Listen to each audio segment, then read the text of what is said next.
What's up everyone? It's great to have you back on SFTC Ninja, and today I have got another awesome trigger scenario. In today's scenario, we are going to update parent record field by its grandchild record. So without wasting any more time, let's get started. Let's discuss data model for today's scenario. So there are three objects which we are going to use today: account, opportunity, and opportunity line item. Account is the parent of opportunity and opportunity is the parent of opportunity line item. And the important thing here is that there is no direct relationship between account and opportunity line item. But still, we have to update accounts description by opportunity line item description. So this is the data model for today. Now let's discuss the requirement for today's scenario. See, in today's scenario, we need to update accounts description, which is parent object, by opportunity line item description, which is grandchild object. And the twist which makes this scenario interesting and a little bit complex is that there is no direct relationship between account and opportunity line item. I mean, if there is a direct relationship between these two objects, then it becomes easy to update parent by grandchild. But it is not going to happen in today's requirement. So let's see how we are going to do it. Let's see the approach. See, it is opportunity line item object which will invoke a trigger because change is happening on that. Therefore, we will use opportunity line item record to get required data. Let's see how. In first step, we will fetch opportunity ID using these records, as opportunity is the parent of opportunity line item. After that, we will use this opportunity to fetch description of child opportunity line item record and ID of account, which is parent of opportunity, and grandparent of opportunity line item. And after that, we will store this data in a map. And at last, we will use this map to update account field. So this will be our approach. Alright, that is enough theory for now. Let's jump right into the coding part. So let's switch to VS Code and create our handler class. Let's name it trg handler. Let's create our method public static void trg method. And I already told you earlier that change is happening on opportunity line item. Therefore, it will be opportunity line item object which will invoke a trigger. So let's pass a list of opportunity line item record as parameter in our method. Like this. Opportunity line item, let's say only list. Now our first step is to store parent opportunity ID of these records in a set. So let's create a set first. ID, OPP new set ID. And in this set, we are going to store parent opportunity IDs. Now apply a null check on this list.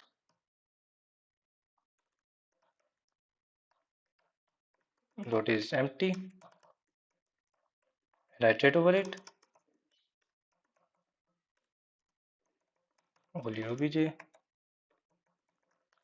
only list. Now we will store opportunity ID of only those records whose description is not blank. So for that, we will use string.isNotBlank like this.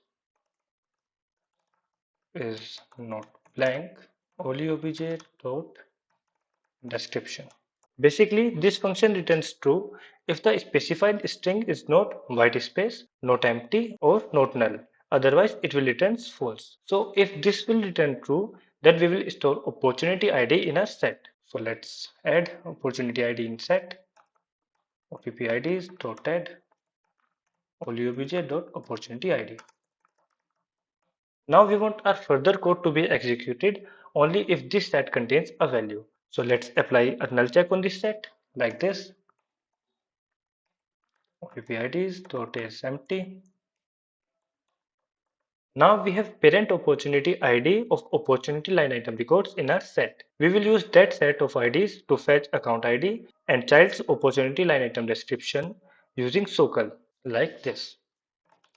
For opportunity, select account ID, select description from opportunity line item, order by last, modify date, descending, and limit will be 1. From opportunity where ID in our set. See, we need description from most recently updated opportunity line item. That's why we sorted opportunity line items records in descending order using order by function. Now our next step is to store this data in a map. So let's create a map first like this. Map id comma string.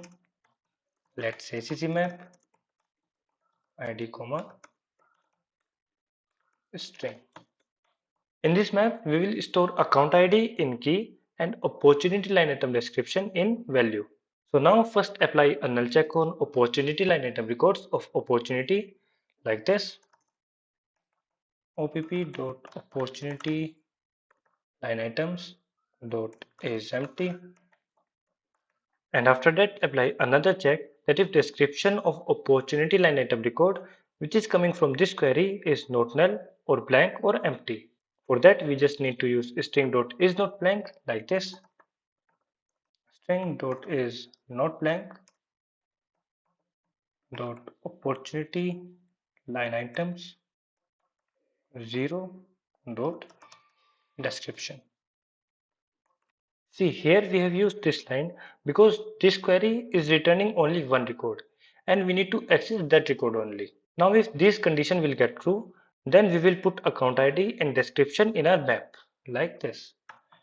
cmap.put opp.account ID and copy this line, paste it here. So this piece of code will run if there is opportunity line item record present on opportunity. But what will happen if there are no records present? Then for that scenario, we will use else part like this. And inside this else part, what we will do? We will just put a simple text in description that there are no opportunity line item records present on opportunity like this. Dot put account ID. There are no opportunity line item records sent. So we have account ID and the description which we need in our map. Now our next step is to update accounts description. So for that what we will do, we will iterate over key of map in which account ID is already present. So let's iterate over it.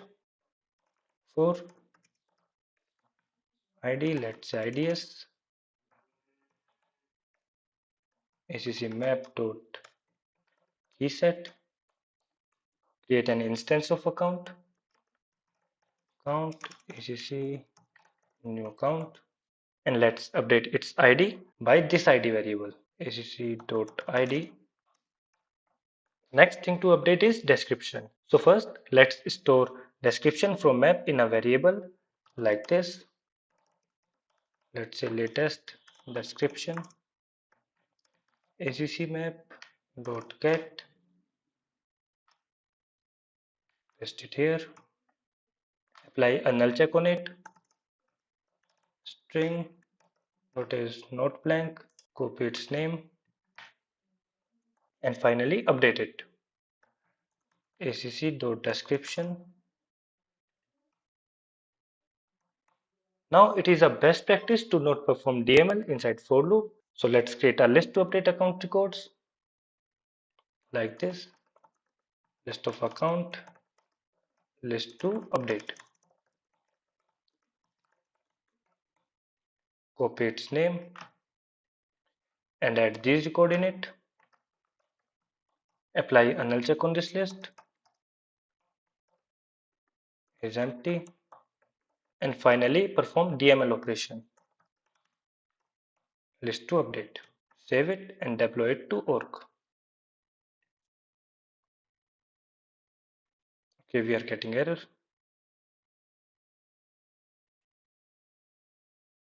Okay, we need to add S here. Again deploy it. Now it is successfully deployed. So we have our handler class ready. It's time to create a trigger. So let's create it.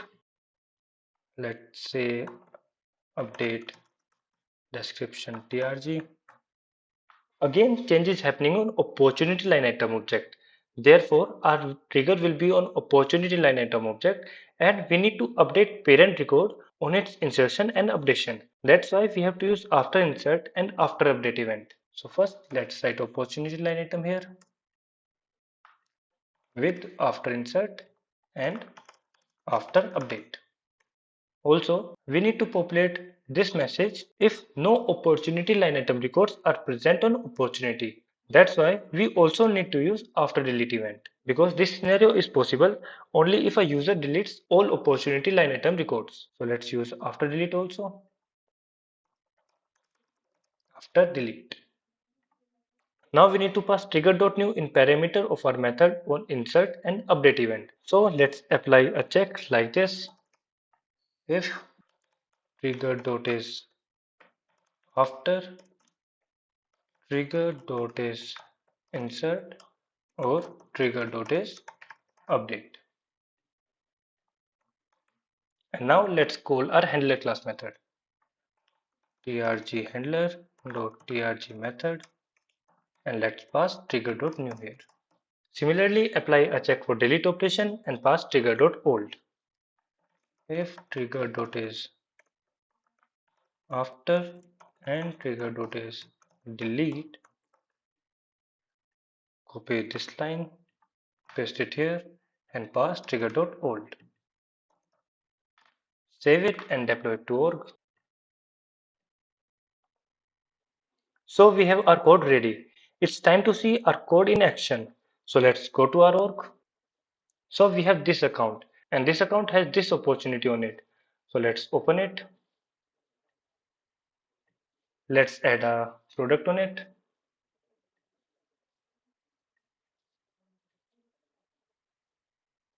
Quantity, line description, test, trigger 1. Save it. Go to account again and refresh it.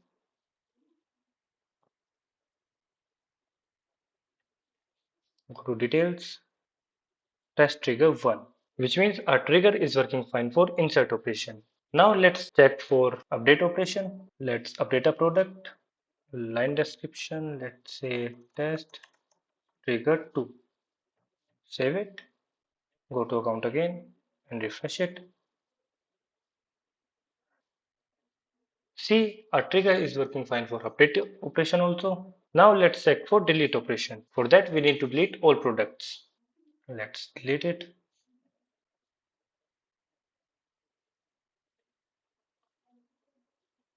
Go to account again and refresh it.